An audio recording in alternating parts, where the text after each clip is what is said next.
kui nüüd küsida minult, et millega ma rahul olen või mis on need asjad, mida ma tahaksin mööduvast aastast välja tuua, siis hetkeseisuga on mul neid nimetada vähemasti 4. Ma arvan, et väga oluline oli see, et me suutsime pakendiseadust muuta nii, et üks väike ettevõtja ikka ülemäära vaeva ei näe, et auditeerimiskohustust täita. Ja 2000 ettevõtjad, kes sellest vabaks said, ma arvan, on tänulikud ja peavad oma pakendiarvestust ka ilma selle auditeerimiskohustuseta.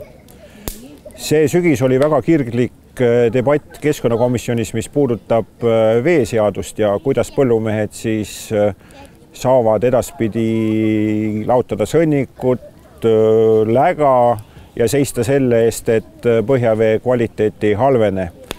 Ja ma arvan, et see debatt oli seda väärt, et vesi kaevudes oleks endiselt joogikõlbulik. Valdkondades on väga palju erinevaid arengukavasid. Ma toon siit välja ainult ühe, mida siis geoloogilt ikka muud oodata.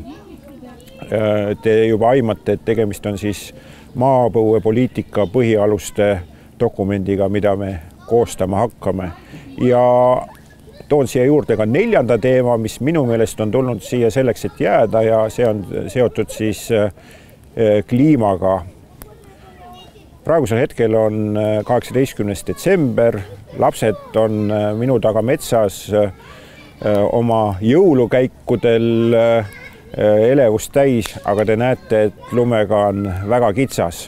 Et kindlasti see kliimatemaatika jääb meie töölaudadele. Kui nüüd mõelda sellele, mis võiks olla 2016 aasta märksõnad, siis ma arvan, et selleks märksõnaks võiks olla looduskaitse ja inimeste lähendamine või lähenemine teineteisele.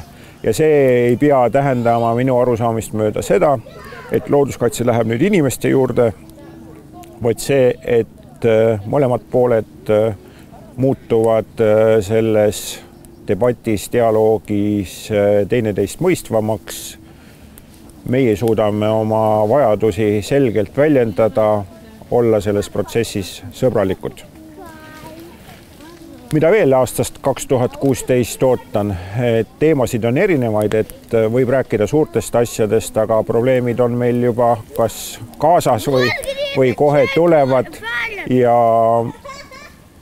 endiselt tahab ju käima lükkamist Vaivara jäätmete käitlemiskeskus, vanade rehvidega tegelemiseks, ma arvan, või selle probleemi lahendamiseks läheb meil aastaid ja nii meil see 2016 väga erinevaid tegevusi tehes ära kulubki.